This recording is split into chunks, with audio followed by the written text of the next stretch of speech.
Slow welcome to my channel tonight. We talk about an hour later, I heard my dad's voice in the living room. Where are they? Are they okay?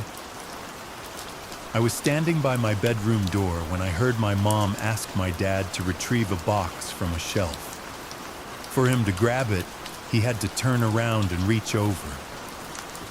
That's when I saw Melquin grab Dad from behind and force him down hard onto a patio chair. My mom started looping rope around his wrists and the armrest of the chair. He was saying, "What's going on?" as if they were playing a joke. Mom started yelling at him, calling him a traitor. She had found out that Dad had a new girlfriend and that his girlfriend was pregnant. "You are never going to see your new kid," she said. Dad tried to scoot out of the chair, but every time he moved, she smacked him. When I took a step toward the living room, crying, my mom started snapping her fingers, pointing at me to go back to my bedroom. I turned around as if to go back to my room, but stayed in the doorway. My mother then told Melquin, "Go ahead, do it." He went behind the chair and wrapped his hands around my father's neck. I was panicked. I froze. My mom kept saying, "Keep going, keep going, keep going, hurry!" My dad started yelling my name like crazy, "Maxxy, Maxxy, Maxxy!" before taking his last deep breath.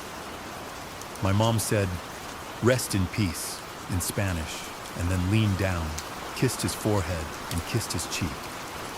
I went back to my room and cried and cried.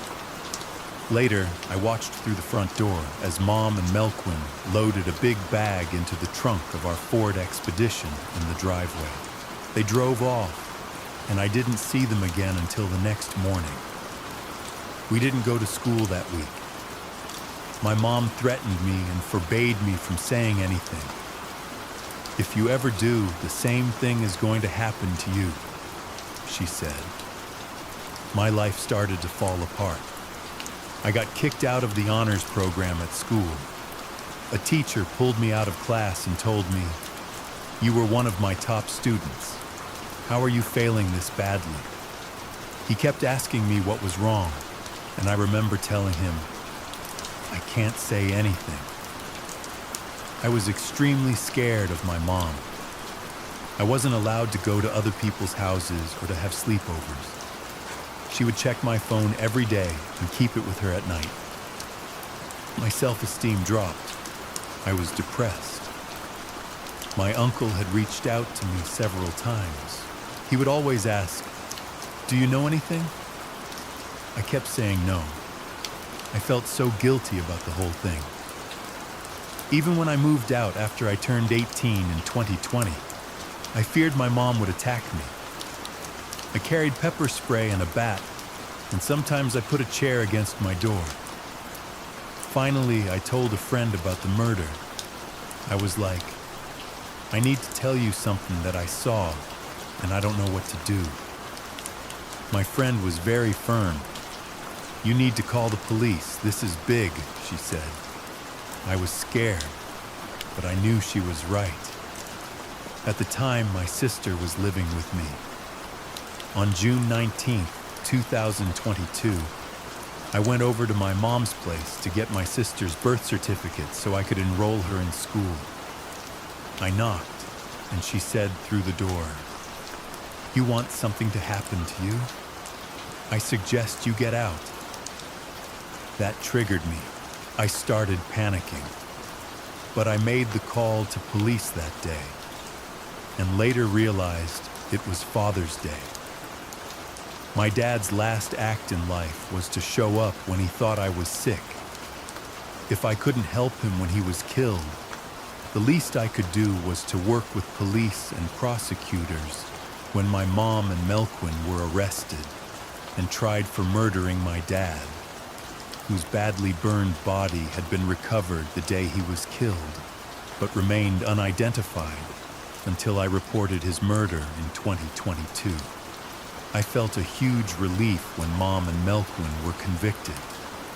I don't feel scared anymore. I'm proud I did the right thing. And I think about my dad every day, and especially on Halloween when I hand out goodie bags to the kids, just like we used to. The night air in Los Angeles can sometimes hold a chill that defies the desert heat. A coolness that settles over the rooftops and quiets the noise of the city. Tonight, the streets are slick with rain, reflecting the amber glow of the streetlights in puddles that have gathered by the curb. It is a weather that invites us to stay inside, to lock the doors, and to find comfort in the stillness of our own homes. But walls, no matter how thick, cannot always keep the silence out. Tonight's story is about a silence that lasted for nearly a decade. It is about a father named Miguel and a daughter named Maxxy, and a secret that was heavy enough to crush a childhood. But I want you to know before we begin that the silence does break. The truth finds its way to the surface. Justice, though delayed, is absolute. I know many of you enjoy listening to these stories as you unwind from the day, perhaps seeking a moment of calm in a chaotic world. So please, wherever you are tonight, lower the volume, dim the lights, let the sound of the rain against the glass wash over you. We are going to walk through this story slowly, with the respect it deserves and the peace you require. It was a place that promised a future, a 3-bedroom sanctuary with a swing set that waited for the laughter of children. In 2012, the Lopez family moved from a cramped apartment in Koreatown to this spacious house in South Los Angeles. It felt like an upgrade in every sense of the word. There was a pool for the summer days, a washing machine that hummed with the rhythm of domestic life, and walls painted in fresh, hopeful colors. For 12-year-old Maxxy, it was supposed to be the backdrop of a happy adolescence. She shared a room with her younger sister, Mia, a space they filled with late-night whispers and dreams. The walls were painted pink, a color chosen specifically by Maxxy, approved by a father who wanted nothing more than to see his daughters smile. But walls, no matter how freshly painted, can hold shadows. And sometimes, the architecture of a home cannot fix the fractures of a marriage. We often think of fathers as protectors, as the ones who stand at the door to keep the world at bay. But Miguel Lopez was more than a guardian. He was a creator. He was a man who understood that childhood is made of small, crafted moments. Yarn, plastic vampire teeth, and the sound of waves crashing on the shore. He was a kind soul, the kind of man who found his peace in the outdoors.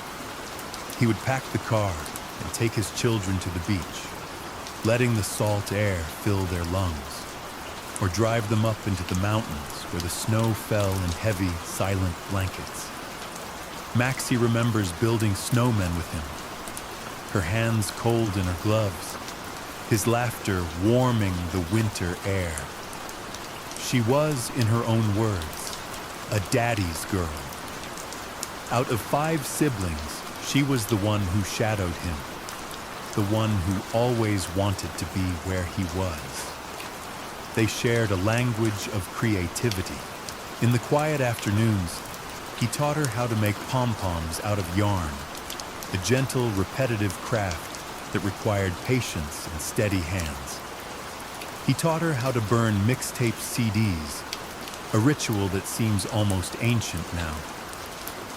We can imagine the hum of the computer fan, the specific whir click of the disc tray opening, and the smell of the permanent marker as they wrote titles on the silver discs. These were small acts, but they were the bricks that built a bond. And then there were the holidays. Miguel did not just observe holidays, he inhabited them. Halloween was their masterpiece. One year, they coordinated their costumes with the precision of a team. Maxxy dressed as a vampire girl, and Miguel donned a cape and elaborate face paint to match her. They were a pair, standing on the porch, handing out candy to the neighborhood kids. It is a memory that stands in stark contrast to the darkness that would follow. A memory of community, of generosity, and of a father who was not afraid to play. He was a man who loved deeply, a man who tried to build a world of wonder for his children. But as the seasons changed, the atmosphere in the house began to shift. The warmth of the yarn and the joy of the snow days began to fade, replaced by a tension that Maxxy could feel, even if she couldn't fully understand it. The move to South Los Angeles was meant to be a new beginning. The house had the physical markers of the American dream: the pool, the space, the yard. But the emotional foundation was cracking. The arguments between Miguel and his wife, Heidi, became frequent storms that rolled through the hallways. Miguel was outgoing. He liked to laugh, to visit his brother Francisco, to have a drink and share stories. Heidi was different. She preferred the quiet, the isolation, and she resented the noise of his social life. The conflict grew until it could no longer be contained within the walls.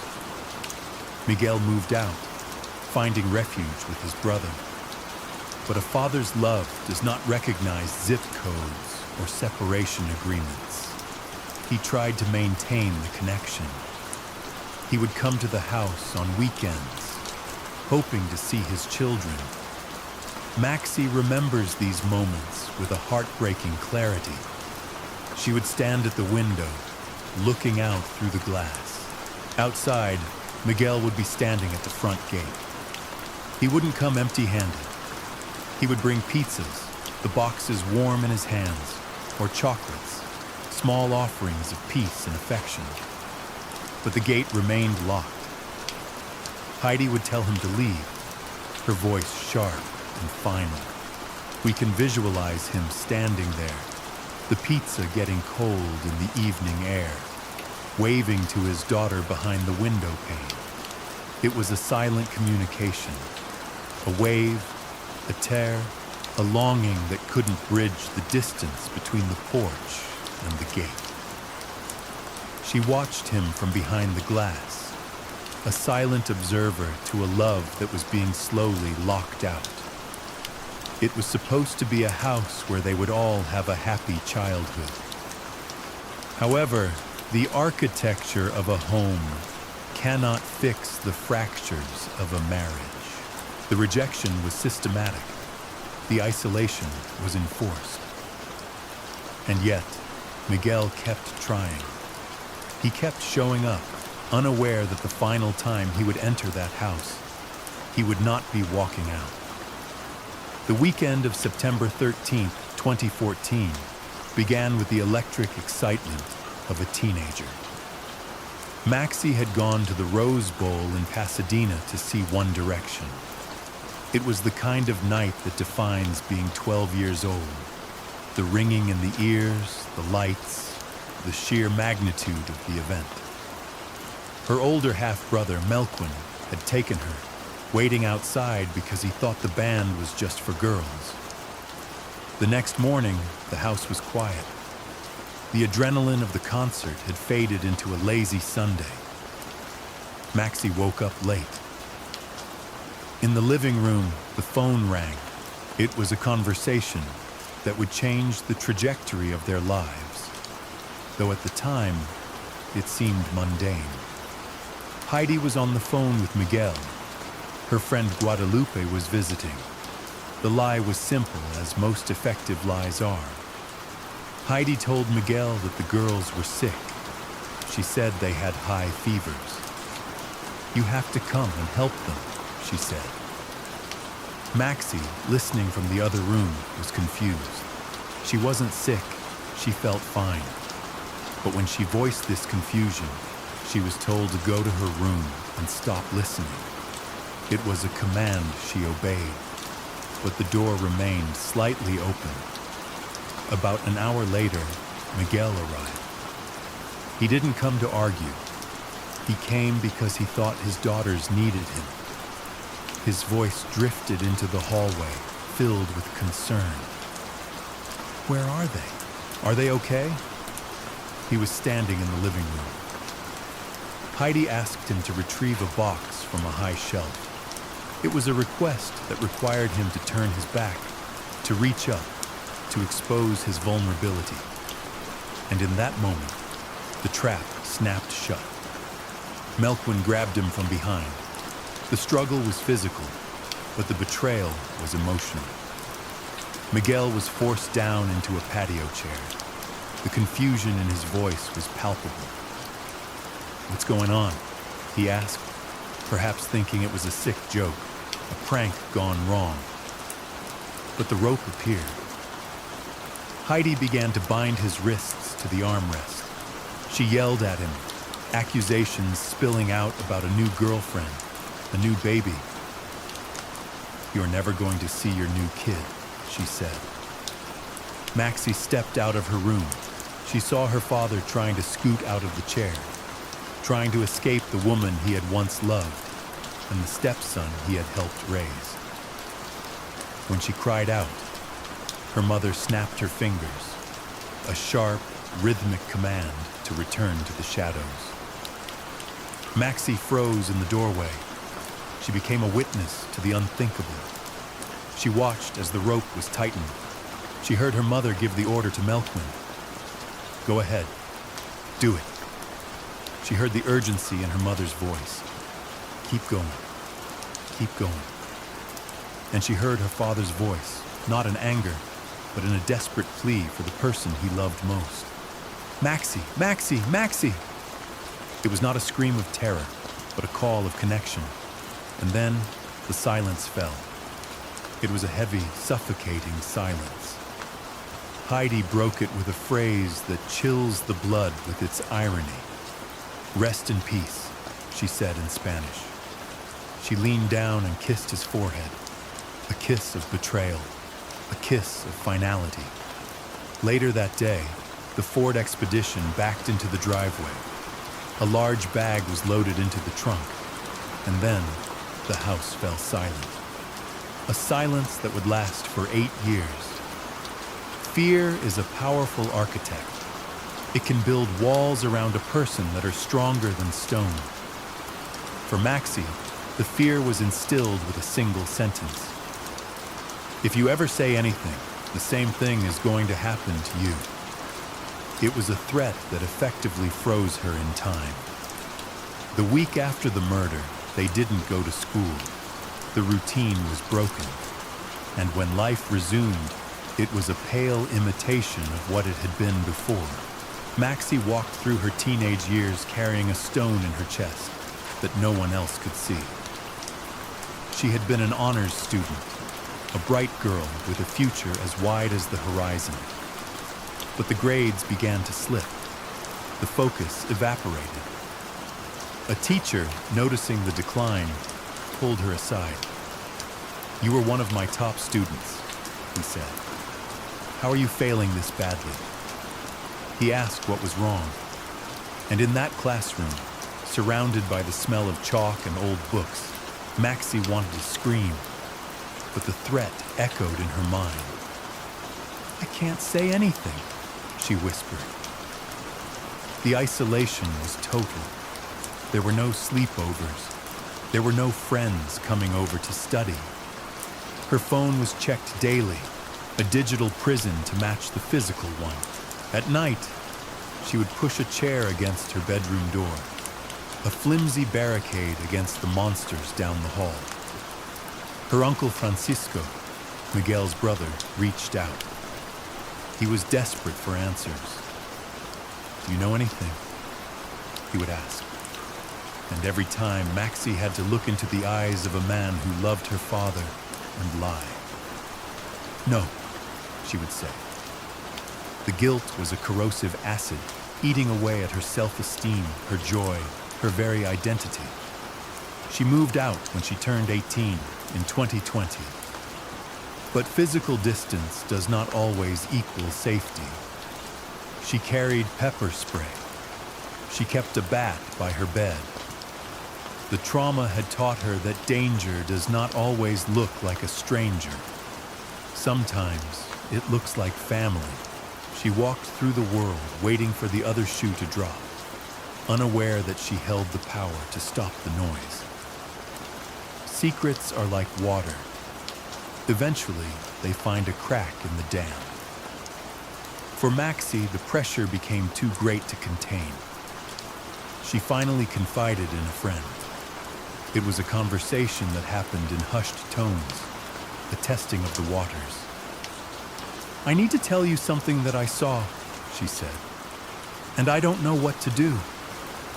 The friend did not recoil. She did not judge. She acted as the voice of reason that Maxxy had been denied for so long. "You need to call the police," she said. "This is big." It took courage to listen to that advice. It took a tremendous amount of strength to break the conditioning of a decade. The catalyst came on June 19, 2022. Maxxy needed her sister's birth certificate to help enroll her in school.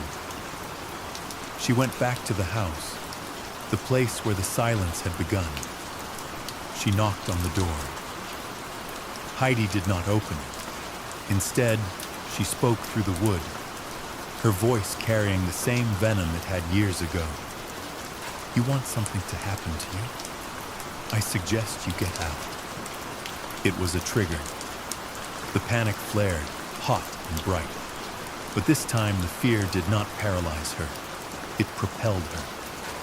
Maxxy made the call. She dialed the police. She told them everything. She told them about the chair. She told them about the rope. She told them about the bag in the Ford Expedition. And it was only later, after the adrenaline had subsided, that she realized the date. It was June 19th. It was Father's Day. The investigation that followed was a process of connecting dots that had been waiting to be joined. The police found records of a John Doe, a body found in 2014, badly burned, discarded, and unidentified. For 8 years, Miguel Lopez had been a file in a cabinet, a man without a name. Maxxy gave him his name back. She gave him his history back. It was a strange and poetic justice that on the day dedicated to fathers, she finally gave him his voice back. The wheels of justice can turn slowly, but they grind exceedingly fine. The arrest of Heidi and Melquin was a shock to the community, but a relief to the daughter who had carried the burden alone. The trial began, and Maxxy had to do the hardest thing of all. She had to testify. She had to sit in a courtroom, under the sterile fluorescent lights, and point to her mother and her brother. She had to recount the details of that September morning. She had to speak the truth that had been silenced by threats. The prosecutor, Deputy District Attorney Paul Thompson, would later say, "Maxxy showed a tremendous amount of courage. She was committed to seeing this through, and see it through she did." On June 26, 2025, the gavel fell. The jury found both Heidi and Melquin guilty of first-degree murder. The sentence was life in prison without the possibility of parole. The threat was neutralized. The monsters were locked away, not by a chair against a door, but by the iron bars of the state penitentiary. Today, Maxxy is 23. The fear that once defined her life has evaporated, replaced by a quiet strength. She is no longer the scared 12-year-old girl freezing in a doorway. She is a woman who fought for her father when he could not fight for himself.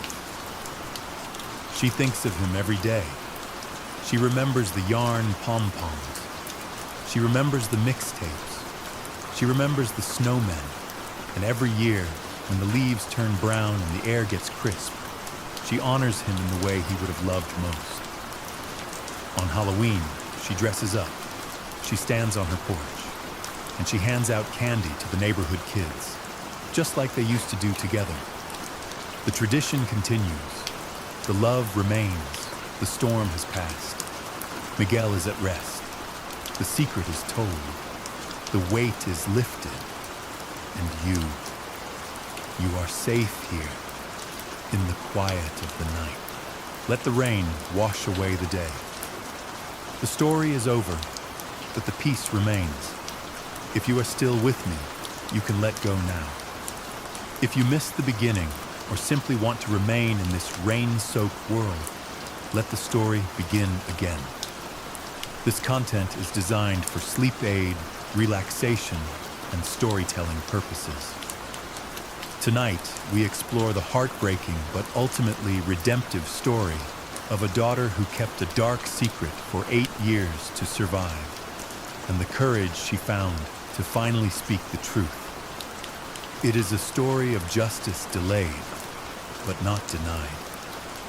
Drift off to sleep with this relaxing true crime storytelling session. Whether you are taking a pain-enforced nap or fighting insomnia, let my voice guide you through the details of this solved cold case. The night air in Los Angeles can sometimes hold a chill that defies the desert heat. A coolness that settles over the rooftops and quiets the noise of the city. It is not the Los Angeles of bright lights and red carpets that we often see on screens. It is the Los Angeles of long, sprawling avenues in the south, where the fog rolls in from the coast at night, blanketing the bungalows and the palm trees in a soft, gray mist. Hello to you, wherever you are tonight. I know many of you are joining us for a pain-enforced nap, or perhaps you are a member of the Insomnia Club looking for a way to quiet your mind. Please, take a moment to get comfortable. Lower the volume until it is just a hum in the background. Let the sound of the rain wash over you. You are in a safe space here, and we are going to leave the waking world behind for a little while. Tonight's story is about a silence that lasted for nearly a decade. It is about a father named Miguel and a daughter named Maxxy. It is a narrative about a secret that was heavy enough to crush a childhood, held within the walls of a home that should have been a sanctuary. But I want you to know, right here at the start, that the silence does eventually break. The truth, no matter how deeply buried, finds its way to the surface. Justice, though delayed, is absolute. So as you listen, you can rest easy knowing that the shadows do not win in the end. The file is closed. The peace has returned. Let us travel back to a time before the silence began. The year is 2012. For the Lopez family, this was meant to be the start of their golden era. They were leaving behind the cramped confines of a small apartment in Koreatown, moving south to a place that felt like a dream realized. It was a transition from the noise of the city center to the quiet promise of a residential street. There is a specific sensory feeling to moving into a new home. It smells of cardboard boxes and adhesive tape. It smells of the fresh coat of paint applied to walls that have not yet seen an argument. It sounds like the echo of footsteps on bare hardwood floors before the furniture arrives to absorb the noise. For 12-year-old Maxxy, this house was a palace. It had 3 bedrooms, a luxury they had never known. There was a pool in the back for the hot California summers, and a washing machine that hummed with the rhythm of domestic life. Her father, Miguel, wanted this space to be perfect. He let Maxxy choose the color for the bedroom she would share with her younger sister, Mia. She chose pink. It was a bright, hopeful shade, painted with care by a father who wanted to build a castle for his daughters. They set up a princess-themed room, a space filled with the soft light of childhood dreams. Every night, the two sisters would talk for hours in the dark, their voices drifting up to the freshly painted ceiling, making plans for a future that seemed limitless. Outside in the yard, there was a swing set. It stood on the grass, waiting for the laughter of children, a metal frame that symbolized stability and permanence. It was a place that promised a future, a 3-bedroom sanctuary where a family could grow old together. But walls, no matter how freshly painted, can hold shadows. And sometimes, the darkness does not come from the street outside, but from the very people who hold the keys. The night before the silence began, the world was loud with the specific, joyful noise of a pop concert. It was September 13th, 2014. Maxxy was 12 years old, standing in the crowd at the Rose Bowl in Pasadena, surrounded by thousands of other fans screaming for One Direction. Her older half-brother, Melquin, had taken her, waiting outside the venue with the patience of a guardian, unaware that the role he played in her life was about to shift from protector to something much darker. The ringing in her ears that night was a sound of excitement, a sharp contrast to the stillness that was waiting for her at home. The morning of September 14th arrived with a deceptive calm. The sun filtered through the windows of the house in South Los Angeles, illuminating dust motes dancing in the stagnant air. In the living room, a phone call was made. It was a conversation built on a fabrication, a trap set with the bait of parental concern. Heidi told Miguel that the girls were sick and that they were burning with high fevers and needed his help. It was a lie designed to exploit a father's instinct, and it worked. Miguel, always the one to show up, agreed to come over immediately. When he arrived, the house was quiet. Maxxy, who was not sick, watched from the periphery of the living room, a silent witness to a scene that would freeze in her memory for nearly a decade. She stood by her bedroom door as her mother asked Miguel to retrieve a box from a high shelf. It was a request that forced him to turn his back, to lower his guard in the home he had once paid for. The violence that followed was not a chaotic brawl, but a cold, calculated ambush. Miguel was forced down into a patio chair. There was no fair fight. He was restrained, his wrists bound to the armrests as confusion clouded his face. He asked what was going on, perhaps believing for a fleeting moment that this was a cruel joke. But the intent was absolute. As Maxxy stood frozen in the doorway, unable to move or speak, she heard her father call out her name. Maxxy, Maxxy. It was not a scream of anger, but a final plea of connection. The struggle ended in silence. In a moment that defies comprehension, Heidi leaned down and kissed Miguel on the forehead, whispering, "Rest in peace" in Spanish. It was a gesture of twisted tenderness that marked the end of his life and the beginning of the secret. The body was later moved to the trunk of the family's Ford Expedition, the heavy bag loaded in under the cover of the afternoon.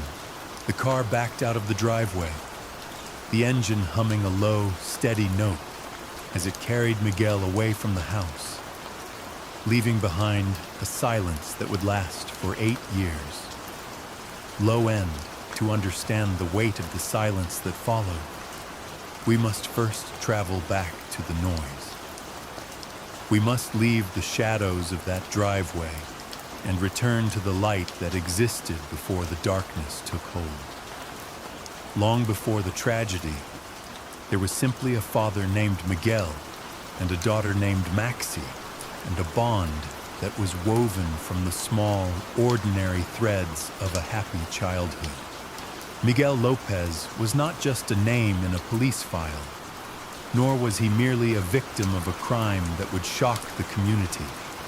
He was a creator.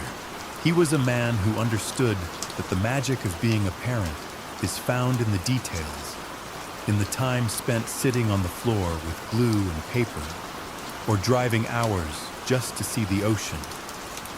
To Maxxy, he was the center of the world. She was, in every sense of the word, a daddy's girl. While there were 5 siblings in the family, the connection between Maxxy and Miguel was distinct, a tether of shared laughter and quiet understanding that seemed to exclude the rest of the chaotic world. He was a kind soul, the sort of man who found his peace in the outdoors. He believed that the walls of a house were necessary for shelter, but the open air was necessary for the spirit. On weekends, when the weather was kind, he would pack the car and take the children to the beach.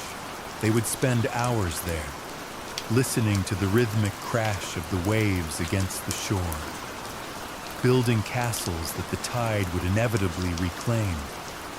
It was a lesson in patience and a lesson in the beauty of things that do not last. But it wasn't just the warmth of the sand that he loved. Miguel had a deep affection for the cold, for the silence that falls over the world when it is covered in snow. There were trips to the mountains, journeys that felt like expeditions to a different planet for a child growing up in the sprawling heat of Los Angeles. I want you to imagine the sensory details of those trips. The air in the mountains is thinner, sharper. It bites at your cheeks and fills your lungs with a crispness that tastes like ice. Miguel would help Maxxy pull on her gloves, the thick, waterproof fabric stiff against her small fingers. They would step out into the white expanse, their boots crunching through the fresh powder, a sound that is both loud and incredibly muffled, absorbed by the blanket of snow. Building a snowman is a serious architectural endeavor when you are a child, and Miguel treated it with the respect it deserved. They would roll the snow into great, heavy spheres, their breath forming clouds in the freezing air. The cold would seep through their mittens, numbing their fingertips, but the work continued. There was the search for the perfect stones for eyes, the snap of a dry twig for an arm, and the final step of wrapping a scarf around the frozen neck. Standing back to admire their creation, the silence of the forest would settle around them. A peaceful, heavy silence, very different from the one that would come later. It was the silence of nature, vast and comforting, broken only by the wind whispering through the pine trees. Back at home, the creativity took on a different form. Miguel was a man of tactile crafts. He taught Maxxy how to make pom-poms out of yarn, a slow and repetitive process that required patience. They would wind the wool around cardboard rings, round and round, the soft friction of the fibers against their skin, creating a hypnotic rhythm. It was a simple task, but it was done together, shoulder to shoulder, in the safety of their living room. And then there was the technology of the time. We are talking about the early 2000s, an era that now feels distant, bathed in a sepia tone of nostalgia. Miguel loved music, and he loved sharing it. There was a specific ritual to burning mixtape CDs, a process that has been lost to the convenience of streaming. It began with the hum of the computer tower, a steady drone that signaled the machine was waking up. Maxxy would watch as Miguel curated the playlist, selecting songs that told a story or simply sounded good with the windows down. Then came the physical act. The plastic jewel case snapping open, the blank disc shimmering with a rainbow of colors under the desk lamp. He would press the button, and the disc tray would slide out with a mechanical whir click. Once the disc was seated, the computer would take over, the internal fan spinning up like a jet engine as the laser etched the music onto the surface. They would wait, watching the progress bar crawl across the screen, anticipating the finality of the burn. And when it was done, the tray would pop open, presenting the finished product warm to the touch. The final step was always the marker, the smell of permanent ink sharp in the air as Miguel wrote the title on the silver face of the CD. These were small monuments to their time together, physical artifacts of a love that was meant to be listened to. But perhaps the most vivid memories, the ones that stand out in the brightest colors against the gray backdrop of the future, were the holidays. One year, they decided on a coordinated effort to celebrate Halloween. They organized a haunted house, a costume contest, and a trick-or-treat event. The community came together to create a spooky and fun atmosphere for the kids. One year, they decided on a coordinated theme. They would be vampires. It wasn't enough to simply buy a mask. They had to become the characters.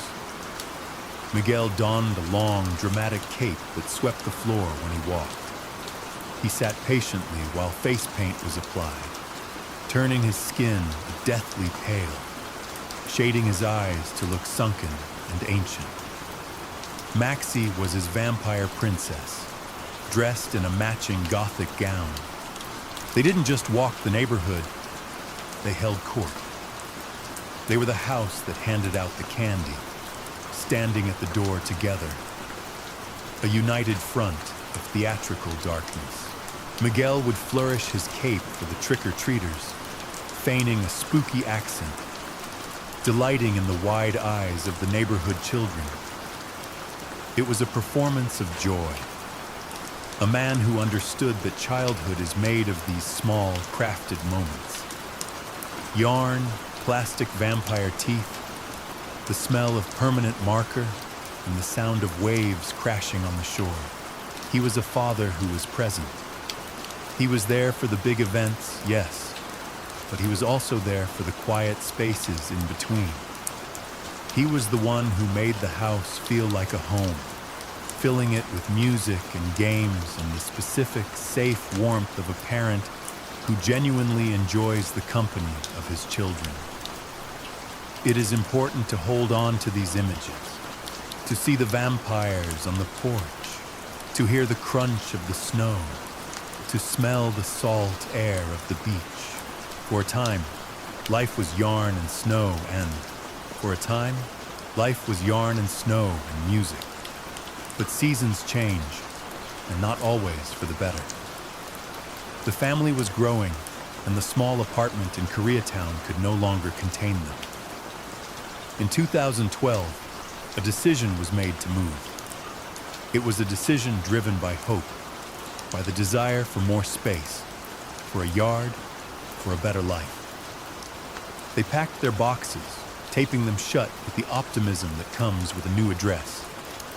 They were moving to South Los Angeles. The new house was an upgrade in every physical sense. It had 3 bedrooms, enough space for everyone to breathe. There was a pool in the backyard, shimmering with the promise of summer parties. There was a swing set that waited for the laughter of children, its chains still shiny and new. For the first time, they had their own washing machine, a luxury that meant no more trips to the laundromat. no more waiting for strangers to finish their cycles. Maxxy and her younger sister, Mia, were given a large room to share. It was a princess-themed sanctuary, a space designed for dreaming. Miguel, ever the indulgent father, let Maxxy choose the color for the walls. She chose a specific shade of pink, a color of innocence and warmth. He painted it for her, covering the blank drywall with her chosen hue, sealing them into a room that was supposed to be safe. Every night, Maxxy and Mia would lie in their beds, surrounded by those pink walls, and talk for hours. They whispered secrets and dreams into the dark, their voices drifting up to the ceiling, weaving a bond of sisterhood that they thought would protect them from anything. It was a place that promised a future. It was a structure built of wood and stucco and good intentions. It was supposed to be the backdrop for a happy adolescence, a place where they would grow up and bring dates home and eventually leave for college. However, the architecture of a home, no matter how grand, cannot fix the fractures of a marriage. And walls, no matter how freshly painted with pink hope, can hold shadows that no light can touch. The move to South Los Angeles marked a shift. The geography changed, and with it, the atmosphere. The open air of the beach and the mountains seemed further away now. The vampire capes were packed in boxes, and the mixtapes began to gather dust. The house that was meant to be a sanctuary was slowly, imperceptibly transforming into a cage.